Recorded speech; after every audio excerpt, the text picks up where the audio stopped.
عزیزان گرامی، چند کرامات سیدنا عبدالقادر جیلانی رضی اللہ تعالیٰ عنہ کی میں برکت کے لیے عرض کروں، برکت کے لیے کہ ہم ایسے ولی کا آج تذکرہ کر رہے ہیں جن کی کرامتوں کو حد تواتر تک بیان کیا گیا۔ تواتر اس کو کہتے ہیں علم حدیث میں، اگر آپ جانتے ہو تو ایک اصطلاح ہے تواتر، حدیث متواتر بھی ہوتی ہے، یعنی اتنے لوگوں نے ایک بات کو روایت کیا ہے کہ ان سب کا جھوٹ پر جمع ہونا محال ہو، اس کو تواتر کہتے ہیں۔ جیسے تقریباً 70 لوگوں نے ایک ہی طرح کی بات کی، ظاہر سی بات ہے 70 لوگ تو جھوٹ نہیں بولتے، ایک بولا ہو، دو بولے ہوں، تین بولے ہوں، 70 لوگ ایک ہی طرح کی بات کر رہے ہو، اس کو تواتر کہتے ہیں۔ اور غوث پاک کی کرامتیں تواتر کے حد کو پہنچی ہوئی، بیان کرنے والے اولیاء ایک دو نہیں، سووں کی تعداد میں، سینکڑوں کی تعداد میں ہیں۔ ظاہر سی بات ہے یہ تمام اولیاء، علماء اور مشائخ نے جھوٹ کا سہارا ہرگز نہیں لیا ہوگا۔ غوثیت مآب سیدنا عبدالقادر جیلانی رضی اللہ تعالیٰ عنہ کی کرامات کا حال تو یہ ہے کہ حضرت ازیال ایک شاگرد ہے غوث پاک رضی اللہ تعالیٰ عنہ کے، کہتے ہیں میں مدرسے میں تھا غوث پاک کے، وضو آپ فرما رہے تھے اور ہاتھ میں ایک چھڑی تھی، وضو کے بعد میں نے یہ دل میں ارادہ کیا کہ کوئی ایک کرامت مجھے بھی دکھ جائے تو کتنا اچھا ہوگا۔ لوگوں میں بڑی کرامتیں آپ کی مشہور تھیں، میں بھی کوئی کرامت دیکھ لوں، اور وہ بھی غوث پاک کے عصا سے، چھڑی سے۔ میرے دل میں خیال آیا کہ غوث پاک رضی اللہ تعالیٰ عنہ چلتے چلتے زمین پر آئے اور آ کر کے اپنا عصا وہاں گاڑ دیا، عصا وہاں پر گاڑ دیا۔ حضرت ازیال کہتے ہیں میں نے دیکھا کہ اس عصا سے اتنی روشنی پھوٹی کہ آسمان تک جانے لگی، لکڑی کے عصا سے آسمان تک روشنی پھیلنے لگی۔ غوث پاک رضی اللہ تعالیٰ عنہ نے تھوڑی دیر کے بعد وہ عصا ہاتھ میں لے لیا اور مسکراتے ہوئے میری طرف دیکھ کر کہا ازیال تم یہی دیکھنا چاہتے تھے، کیا تم یہی دیکھنا چاہتے تھے؟ یعنی وہ دلوں کے حالات سے بھی باخبر تھے۔ یہاں غوث پاک رضی اللہ تعالیٰ عنہ کی کرامات کا ذکر ہو رہا ہے میرے عزیزو۔ دل میں خیال گزرا تھا کہ آپ نے اپنی کرامت کا ظہور کر کے دکھایا، اب پھر میرے آقا صلی اللہ علیہ وسلم کے علم کا حال کیا ہوگا؟ سلطان الاولیاء دلوں کے حالات کو جانتے تھے۔ اسی طرح سے حضرت احمد، سیدنا احمد رحمت اللہ تعالیٰ نے، یہ بھی غوث پاک کے شاگردوں میں کہتے ہیں میں ایک بار آپ کے پیچھے پیچھے نکلا، غوث پاک آج اکیلے تھے، اکیلے چلے جا رہے تھے اپنی خانقاہ سے نکل کر۔ میں نے سوچا کتنا اچھا ہے کہ آج بھیڑ بھاڑ نہیں ہے لوگوں کی، میں اکیلا ہوں اور اکیلا ہی چل رہا ہوں، اور شاید آج کوئی نہیں آئے گا، کوئی بھیڑ بھاڑ مریدوں کی نہیں آئے گی۔ کہتے ہیں ابھی میرے دل میں اس خیال آ رہا تھا کہ 4 لوگ آئے، 5 لوگ آئے مصافحہ کرنے کے لیے، اور مصافحہ کرتے کرتے کرتے لوگوں کی بھیڑ ایسی آنے لگی کہ غوث پاک بازار سے گزر رہے تھے، اتنی بھیڑ ہوئی، اتنے مرید غوث پاک کے آئے کہ میں تقریباً 1 کلومیٹر دور ہو گیا۔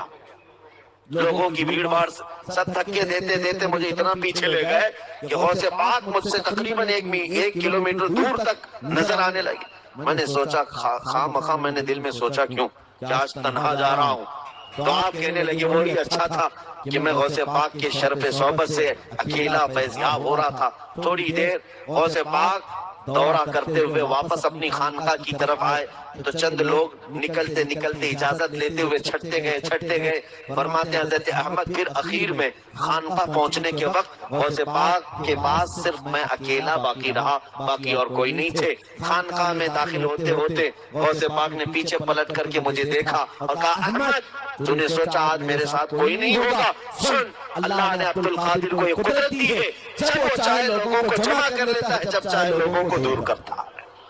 اور آج میرا یہ وجدان کہتا ہے اتنے لوگوں کو بھی غوث المعاد سیدنا عبدالقادر جیلانی نے قریب کیا ہے۔ یہ جو آج ہمارا مجمع ہے، میرا یہ یقین کہتا ہے سیدنا غوث پاک رضی اللہ تعالیٰ عنہ نے قریب کیا، اس لیے آپ آئے۔ جب وہ چاہیں اپنے مریدوں کو قریب کرتے ہیں۔ یہ سیدنا عبدالقادر جیلانی رضی اللہ تعالیٰ عنہ کے دلوں کے حالات پر یہ کنٹرول تھا، مریدین پر۔ اور مدد کا حال یہ تھا کہ آپ نے خود اعلان فرمایا ہے کہ اللہ تعالیٰ نے مجھے یہ تصرف، یہ مجھے اختیار عطا کیا ہے کہ میرا مرید اگر مشرق میں ہو اور میں مغرب میں ہوں، اگر اس کا سطر کھل جائے تو میں وہیں سے اس کی سطر پوشی کر دوں گا، وہیں سے اس کی سطر پوشی کر دوں گا۔ ایک نہیں بہت سو سے واقعات ہیں جہاں سے پاک رضی اللہ تعالیٰ عنہ نے دستگیری فرمائی، اور کئی معاملات ہیں۔ آپ کو قضاء و قدر کے متعلق بتا رہا ہوں، تقدیر کے معاملات پر آپ بیان کر رہے تھے ایک بار مجلس میں کھڑے ہو کر۔ تقدیر کسے کہتے ہیں سنیے، آپ کو بھی میں بتا دوں، تقدیر پر ہر ایک مسلمان کا ایمان ہونا چاہیے۔ اگر ایمان نہیں رکھتا تو پھر وہ اسلام سے نکل جائے گا۔ تقدیر کا مطلب یہ ہے ہماری زندگی میں جو کچھ بھی اچھا یا برا ہوتا ہے یہ سب اللہ کی طرف سے ہے، بندے کے چاہنے سے نہیں، اللہ کے چاہنے سے۔ قدر اللہ ما شاء یکون، اللہ نے جو مقدر رکھا ہے جو چاہے وہ ہوگا۔ بہت سارے لوگ تقدیر پر ڈسکس کرتے رہتے ہیں، تو پھر ہمارا کیا ہے؟ جب اللہ نے سب لکھی دیا ہے تو ہم تو مجبور ہیں۔ ایسا نہیں میرے عزیزو، اللہ نے اپنے علم سے لکھا ہے جو تم کرنے والے تھے۔ میرے یہ ٹاپک پڑا ہے قضاء اور قدر کا، تقدیر کے معاملے پر غوث پاک بیان کر رہے تھے کہ جو کچھ بھی زندگی میں پہنچے گا یہ اللہ کی طرف سے پہنچے گا، جو کچھ بھی آئے گا۔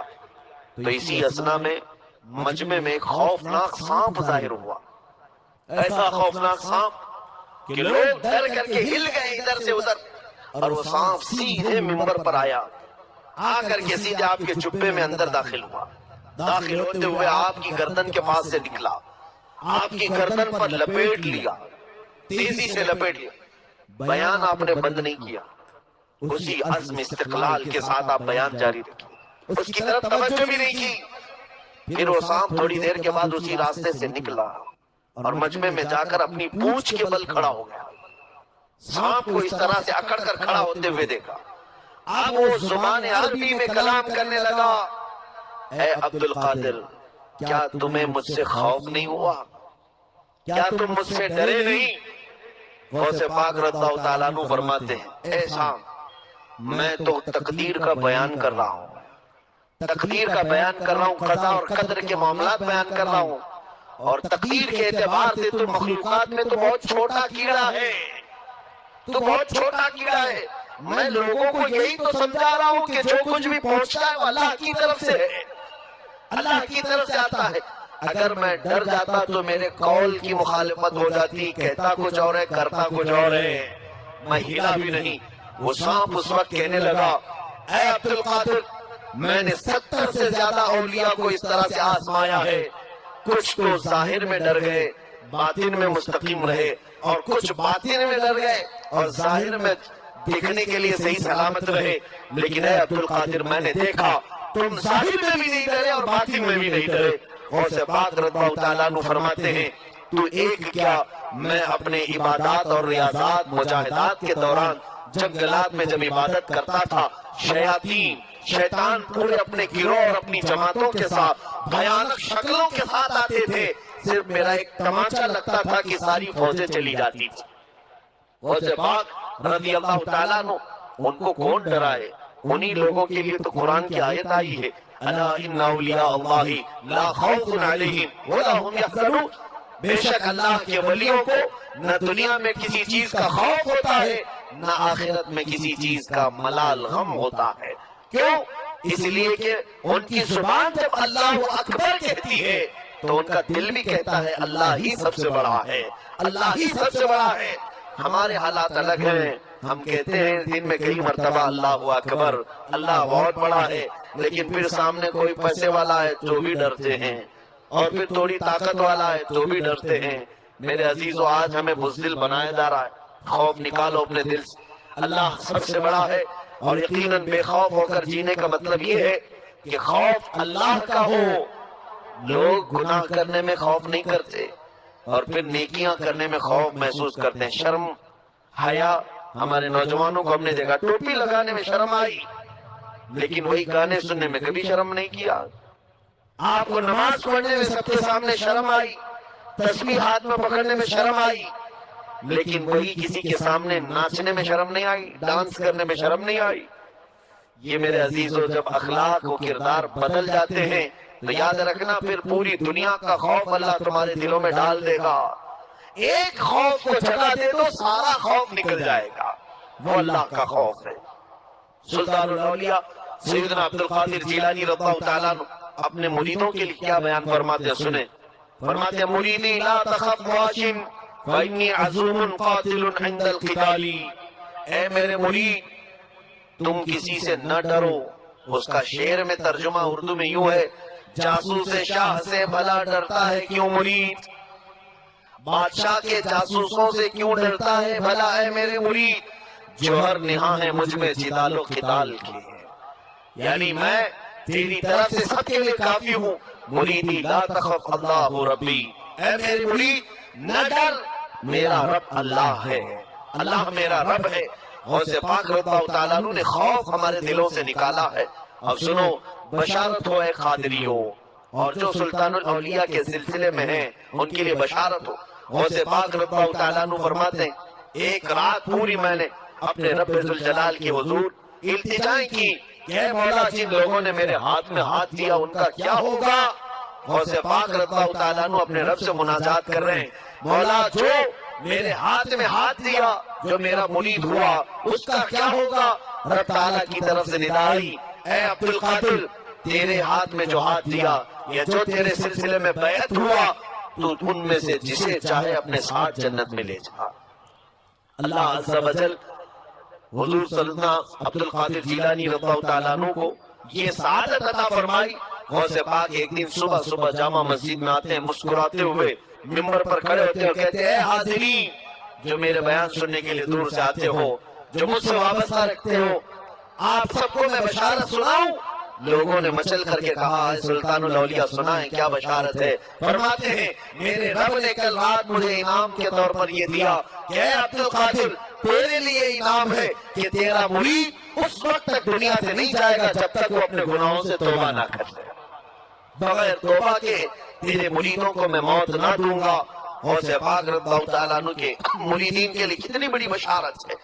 ایک مرتبہ ایک شخص کے بارے میں شکایت لے کر کے لوگ حاضر آئے، کہا باب العزج قبرستان میں ایک قبر میں سے بہت تیز آواز آتی ہے، رونے دھونے کی آواز اور کبھی گدھے جیسی آواز، ایسا لگتا ہے شاید اس کی قبر میں عذاب ہو رہا ہے، ایسا لگتا ہے شاید اس کی قبر میں عذاب ہو رہا ہے۔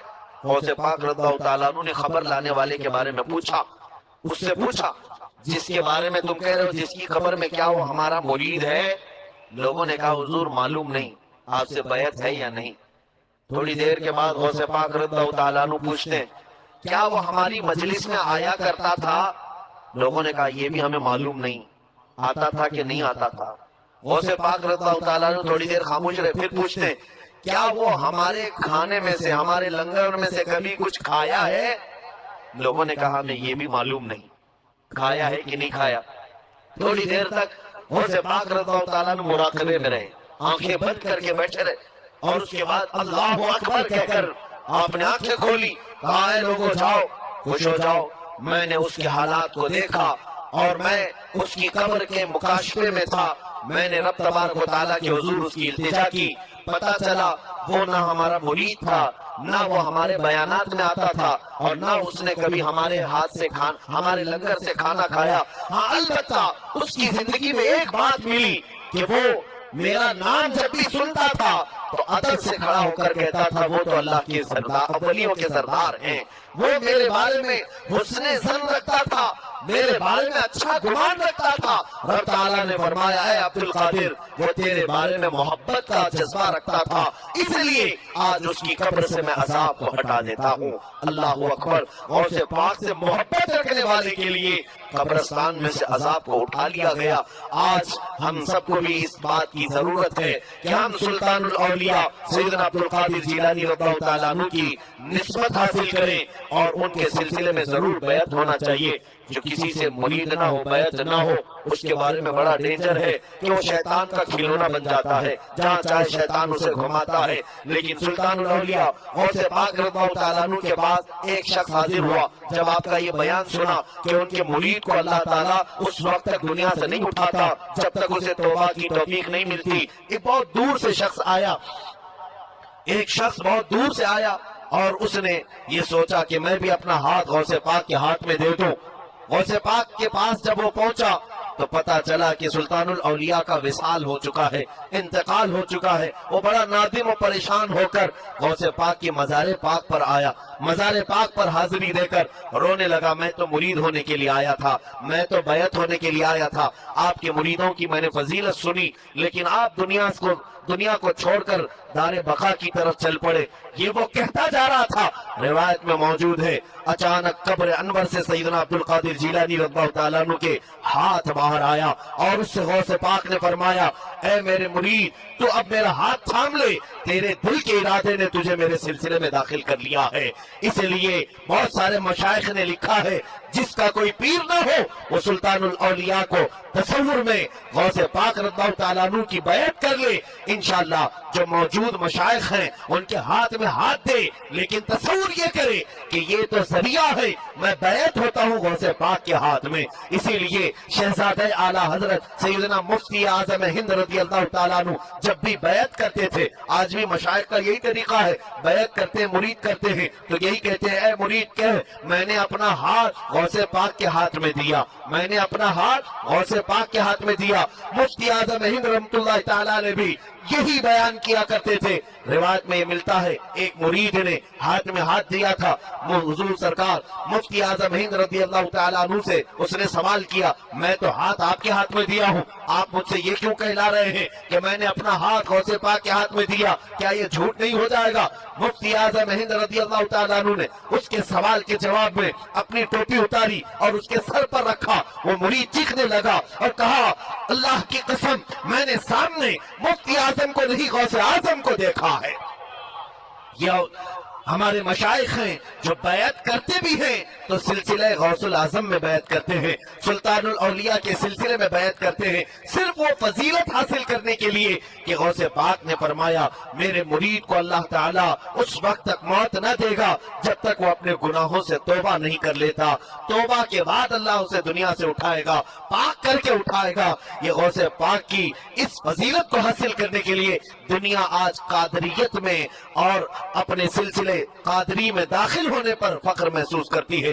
صرف عوام نہیں، علماء و مشائخ بھی ہیں۔ اے میرے عزیزوں، میں آپ سے بھی گزارش کروں گا بے نسبت کے نہ رہیں بلکہ نسبت ضرور حاصل کرو، جو مشائخ قادریہ ہیں ان سے وابستہ ہو، اس لیے کہ غوث پاک رضی اللہ تعالیٰ عنہ کا ایک اور فرمان ہے۔ لوگوں نے آپ سے پوچھا کہ حضور آپ کے پاس جو مرید ہونے کے لیے آئے کیا یہ فضیلت صرف ان کے لیے ہی ہے؟ فرماتے نہیں، میرے مرید کے لیے، میرے مرید کے مرید کے لیے، میرے مرید کے مرید کے مرید کے لیے، یہاں تک کہ 7 بار آپ فرماتے ہیں میرے مرید کے مرید کے مرید کے مرید کے مرید کے مرید تک کے لیے، یہاں تک کہ فرماتے ان کے بعد بھی ان کی 7ویں پشت تک میری یہ فضیلت اسے حاصل رہے گی، یہ برکت، یہ سعادت اسے حاصل رہے گی۔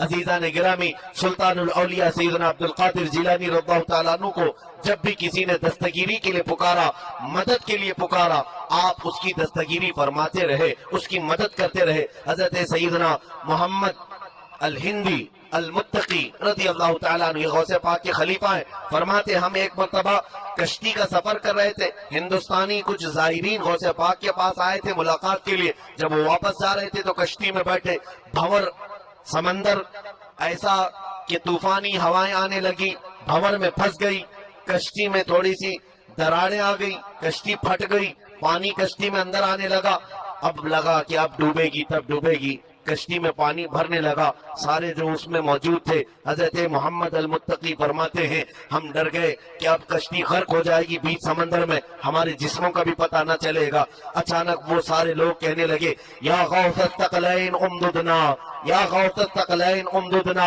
اے ثقلین کے غوث ہماری مدد فرمائے۔ حضرت سیدنا محمد متقی فرماتے ہیں ہم نے کشتی میں دیکھا اچانک ایک کوئی درویش اپنے سر پر چادر اوڑھے ہوئے ہماری کشتی میں اٹھ کر کے بیٹھ گیا، اور اس کے ہاتھ میں ایک لمبی سوئی تھی، دھاگا تھا، اور وہ ہماری کشتی کو سینے لگا، ادھر ادھر سے سل دیا، پانی پورا باہر نکالا تو دیکھا کشتی بھنور سے باہر آ گئی ہے اور صحیح سلامت چلنے لگی۔ ہم نے دیکھا کہ یہ درویش آیا کون ہے، ہم میں سے کون ہے یہ جو اپنے سر پر یہ اس طرح کی چادر اوڑھے ہوئے ہماری کشتی کی اس پھٹی ہوئے پیوند کاری کر رہا ہے۔ اچانک ہم نے اس کا ہاتھ تھاما تو دیکھا انہوں نے چادر اٹھائی، وہ سیدنا عبد القادر جیلانی تھے، غوث پاک رضی اللہ تعالیٰ عنہ تھے۔ جس مرید نے آپ کو دستگیری کے لیے پکارا آپ بنفس نفیس وہاں پر حاضر ہوئے۔ میرے عزیزوں، یہاں پر سوچ و بچار اور عقل کا کام نہیں کہ بغداد سے کتنی دیر میں پہنچے، کیسے پہنچے، کہاں سے آئے، نہیں، یہ اولیاء کاملین کی وہ باتیں ہیں جہاں ہماری عقل تھک جاتی ہے، ہماری سوچ ختم ہو جاتی ہے، اس لیے کہ اللہ تعالیٰ اپنے اولیاء کو وہ تصرف و اختیار عطا کیا ہے، وہ پل بھر میں جہاں چاہیں وہ حاضر ہو جائیں۔ آپ کی محفل میں ایک بار ایسا ہوا، حضرت سیدنا علی احیتی رحمۃ اللہ علیہ فرماتے، ایک شخص مجلس میں بیٹھا تھا، مجلس کھچا کھچ بھری ہوئی ہے، ایک شخص کو شدت سے پیٹ میں درد شروع ہوا اور اسے ایسا لگا کہ حاجت ہونے والی ہے۔ ظاہر سی بات ہے اس کا پیٹ مروڑنے لگا اور حاجت، اس کو طہارت کی حاجت ہوئی، استنجا کی حاجت ہوئی۔ وہ سوچا کہ اب کیسے اٹھوں، مجلس میں اتنا کھچا کھچ بھرا ہوا تھا کہ پیر نہیں رکھ سکتا تھا، اگر اٹھاتا پیر تو کسی کی گود پر یا کسی کے کندھے پر۔ وہ ڈر گیا کہیں میری یہاں پر نجاست نہ نکل جائے۔ اسی اثنا میں وہ شخص کہتا ہے میری آنکھ پر غشی طاری ہوئی، آنکھ بند ہوئی، غوث پاک کا بیان چل رہا تھا۔ وہ کیا دیکھتا ہے، اچانک وہ اس مجلس سے نکلا ہے اور ایک جنگل میں، بغداد کے قریب ایک جنگل میں وہ حاضر ہے۔ اس نے دیکھا ایک نہر بہ رہی ہے اور وہ اس نہر کے کنارے اپنی حاجت سے فارغ ہو گیا، اپنی حاجت سے، استنجا سے فارغ ہو گیا، اور وہ اپنے کپڑے اتار کر ایک درخت پر لٹکایا تھا، اس میں چابیوں کا چھلا بھی تھا اور کچھ ضروری سامان بھی درخت پر اٹھا کر کے اس نے لٹکا کر رکھا تھا۔ اپنی طہارت سے فارغ ہو کر دھو کر وضو کر کے کپڑے پہن لیا اور وہاں سے وہاں سے نکل کر کے وہ چلتا ہوا آیا۔ اتنی دیر گزر گئی، اچانک آنکھ کھلی تو دیکھتا ہے وہ اسی مجلس میں بیٹھا ہے جہاں سلطان الاولیاء بیان کر رہے ہیں۔ غوث پاک رضی اللہ تعالیٰ عنہ، اب پیٹ میں مروڑ بھی نہیں ہے، حاجت بھی نہیں ہے، طہارت کی ضرورت نہیں محسوس ہو رہی، لیکن اس کے ساتھ ہوا کیا تھا، وہ چابیوں کا چھلا جو اس نے لگایا تھا وہ درخت پر بھول گیا تھا۔ وہ سوچا کہیں یہ وسوسہ تو نہیں ہے، مجلس میں بیٹھ کر کے طہارت کیسے ہو سکتی ہے، مجلس میں بیٹھ کر میں ندی کے کنارے جا کیسے سکتا ہوں۔ تھوڑی دیر کے بعد اس مجلس کے ختم ہونے کے بعد وہ اٹھا اور وہ جگہ اسے یاد تھی، اسے وہ تمام نشانیاں معلوم تھی، وہ ندی کے کنارے یہ ڈھونڈتے ڈھونڈتے پہنچا، جا کر دیکھتا ہے اس درخت پر اب بھی اس کے چابیوں کے چھلے لٹکے ہوئے تھے، موجود تھے۔ یعنی یہ سلطان الاولیاء سیدنا عبد القادر جیلانی رضی اللہ تعالیٰ عنہ کا تصرف ہے کہ وہ جب چاہے پوری دنیا سے تمہیں اوجھل کر دیں اور تمہاری ضروریات کو پورا کریں اور پھر تمہیں اسی مجلس میں حاضر بھی فرما دیں۔ غوث پاک رضی اللہ تعالیٰ عنہ کے کرامات میں سے، اے میرے عزیزوں، کرامات کا وقت نہیں، بہت بے شمار چیزیں ہیں، بس اخیر میں اتنا کہوں گا، سلطان الاولیاء سیدنا عبد القادر جیلانی نور اللہ مرقدہ اپنے بیانوں میں یہ بھی ارشاد فرمائے ہیں، میں اپنے اس مرید سے بیزار ہوں جو نمازوں کی قضا کرتا ہے۔ فضیلتیں تو سن لی، وہ مرید ظاہر سی بات ہے کہ وہ توبہ کیے بغیر نہیں مرے گا، غوث پاک رضی اللہ تعالیٰ عنہ کے ساتھ وہ جنت میں جائے گا۔ مریدین قادری، یہ فضیلت تو اپنی جگہ پر، لیکن یہ بھی سن لو، آپ نے فرمایا جو نمازوں کو ترک کرتا ہے اسے ہمارے قبرستان میں بھی نہ لایا جائے۔ اب اگر کوئی قادری ہو کر یا کوئی غوث العظم دستگیر کے سلسلے میں بیعت ہو کر نمازوں کو ترک کرتا ہے تو پھر اسے اپنا محاسبہ کرنے کی ضرورت ہے۔ تمہاری نسبت میں کمزوری ہے اے میرے عزیز، یہ نمازیں تمہیں اونچا لے جانے کے لیے رب نے دی ہیں اور تم کامیابی کسی اور جگہ ڈھونڈ رہے ہو۔ کیا مؤذن یہ نہیں پکارتا مسجد سے حی علی الفلاح، حی علی الفلاح؟ اس کا ترجمہ کبھی سنا آپ نے؟ حی علی الفلاح کا مطلب کیا ہے؟ مؤذن کی زبان سے تم سنتے ہو روزانہ، جس کا معنی یہ ہے آؤ کامیابی کی طرف، آؤ کامیابی کی طرف۔ دن میں تقریباً 10 مرتبہ یہ پکارا جاتا ہے، 5 وقت کی نمازوں میں 10 مرتبہ، اور تم یہ سوچتے ہو یہ مؤذن پکار رہا ہے، بلکہ اذان کو ندائے رب کہا گیا ہے، یہ اللہ کی صدا ہے جو بندوں کو بلا رہا ہے۔ تم اپنے رب کی ندا پر یقین نہیں رکھتے کہ مولا دن میں 10 مرتبہ کہہ رہا ہے آؤ کامیابی کی طرف، آؤ کامیابی کی طرف، اور تم سمجھتے ہو نہیں کامیابی کسی اور جگہ ہے، دنیا میں ہے۔ مجھے فیشن کرنے میں کامیابی نظر آتی ہے، مجھے اخلاق رسول چھوڑنے میں کامیابی نظر آتی ہے، یہ سوچتا ہے جوان۔ آج لوگ یہ سمجھتے ہیں میں 4 لوگوں کے ساتھ اٹھتا بیٹھتا ہوں، ان کی طرح کپڑے پہنوں گا تو مجھے ایک سٹینڈرڈ آدمی کہا جائے گا، پوش کہا جائے گا، اور باقی اگر میں یہ دین اسلام میں پورا داخل ہو جاؤں تو لوگ مجھے نہ جانے کیا کہیں گے، ملا مولوی کہیں گے۔ اے میرے عزیزو، یہی تو دھوکہ کھائے، یہی ٹھوکر کھائے۔ آج مجھے بتاؤ، ایک ایسا انسان لا کر، چاہے اس زمانے کا سپر پاور جس نے بڑے بڑے میزائل بنائے ہو، راکٹ بنائے ہو، چاند تک پہنچنے کا دعویٰ کرتا ہو، چاہے اس دنیا کی سپر پاور طاقتیں جنہوں نے سائنس میں اتنی ترقی کر لی ہے کہ پوری دنیا کو گلوبل ولیج میں تبدیل کر دیا ہو، ان سب سے میں چیلنج کے ساتھ کہتا ہوں، تم نے بہت کچھ بنایا ہوگا، ایک ایسا انسان لا کر دکھاؤ جو کسی قبر پر ٹھوکر مارے تو مردہ زندہ ہو جائے۔ ہاں، ہم بتاتے ہیں یہ کسی سائنسی لیبارٹری میں نہیں پیدا ہوتا، ایسا کوئی انسان پیدا ہوتا ہے تو گنبد خضرا کی چھاؤں میں پیدا ہوتا ہے، وہ رسول اللہ کے کردار میں پیدا ہوتا ہے۔ میرے عزیزو، لاؤ ایسا کوئی انسان جو کسی آگ میں چلا جائے کسی بچے کو لے کر اور گھنٹوں نہیں پورا دن گزارے، آگ اسے نہ چھوئے۔ کیا ایسا کوئی فائر پروف آج تک انسان بنایا ہے دنیا نے؟ فائر پروف کوئی ایسا انسان بنایا ہے؟ کوئی ہیلمٹ نہیں تیار کر پائے، کہاں انسان بنائے؟ آگ سے بچنے کے بہت سارے ہیلے بہانے بنائے تو گئے، پھر بھی بلڈنگوں میں آگ لگتی ہے، بچتا کوئی نہیں۔ سب بنا کے دیکھا، بہت ترقی کر لی، لیکن آگ سے بچ نہیں پائے۔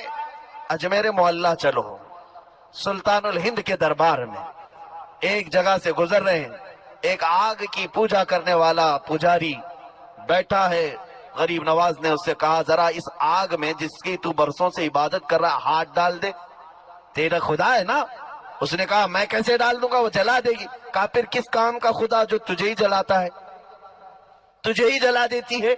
کہا یہ تو تم بڑی بڑی باتیں کر رہے ہو، یہ آگ کی فطرت ہے، وہ تجھے بھی جلاتی ہے مجھے بھی جلاتی ہے۔ کہا نا، غلط بول رہے ہو، تجھے جلا سکتی ہے مجھے نہیں جلائے گی۔ اس پجاری سے آپ نے کہا تو اس نے کہا یہ باتیں چھوڑنا بند کرو، یہ آگ کی فطرت ہے۔ اس پجاری کے پاس ایک چھوٹا سا بچہ تھا گود میں، غوث سیدنا غریب نواز رضی اللہ تعالیٰ عنہ کو اس نے چیلنج کیا، تو تم بھی اپنا تھوڑا ہاتھ ڈال کر کے دکھا دو اگر تم اپنی بات میں سچے ہو۔ سرکار غریب نواز نے ہاتھ نہیں ڈالا، اس کی گود سے پورا بچہ لیا اور اس آگ میں چلے گئے۔ صبح کا وقت ہے، بڑی بھڑکیلی آگ تھی، اندر گئے، پوشیدہ ہو گئے، چھپ گئے، وہ گھبرا گیا، بچہ بھی گیا، یہ درویش بھی چلا گیا ہے، یہ خود بھی گیا، میرے بچے کو لے گیا۔ پورے محلے کو جمع کیا، سارے لوگ آئے کہ بھائی ایک درویش آیا ہے، ہمارے بچے کو بھی آگ میں لے کے چلا گیا۔ شام ہوئی، وہ آگ بھڑک ہی رہی تھی، ٹھنڈی نہیں ہوئی۔ تھوڑی دیر کے بعد سلطان الہند سیدنا معین الدین حسن چشتی اپنے جبے کو جھاڑتے ہوئے صحیح سلامت باہر آئے اور اس کے بچے کو اس کے گود میں دے دیا، کہا لے، واپس تو لے لے۔ میرے عزیزو، یہ واقعہ اس لیے عرض کرتا ہوں، یقیناً وہ اللہ کے ولی، انہیں چاہے رب تبارک و تعالی آگ سے ہمیشہ محفوظ رکھتا ہے، لیکن سلطان الاولیاء سلطان الہند سیدنا معین الدین حسن چشتی رضی اللہ تعالیٰ عنہ اس بچے کو آگ میں لے کر کے کیوں گئے؟ یہاں صرف یہ نسبت بتانا چاہتا ہوں، یقیناً غریب نواز رضی اللہ تعالیٰ عنہ اللہ کے ولی ہیں، لیکن آپ نے یہ بتایا اللہ کے ولی کا ہاتھ جسے لگے اسے بھی آگ نہیں جلاتی، چاہے وہ کسی کا بھی بچہ ہو۔ میرے عزیزو، یہاں پر میں یہی بات پوچھنا چاہتا ہوں، آج کامیابی کو ڈھونڈنے والے لا کر کے دکھائیں ایسا کوئی فائر پروف انسان بنایا ہو جسے دنیا کی آگ نہیں لگاتی۔ میرے عزیزو، آج کامیابی تمہاری نمازوں میں ہے، تمہارے تقوی اور تمہاری پرہیزگاریوں میں ہے۔ باز آ جاؤ، سلطان الاولیاء کی اس فرمان کے میں واسطے دیتا ہوں، اپنی نمازوں کو مکمل کیا کرو اس سے پہلے کہ تمہاری نماز جنازہ پڑھ دی جائے۔ اللہ تعالیٰ کی بارگاہ میں دعا ہے، مولا کریم ہم سب کو کہنے سننے سے زیادہ عمل کی توفیق عطا فرمائے۔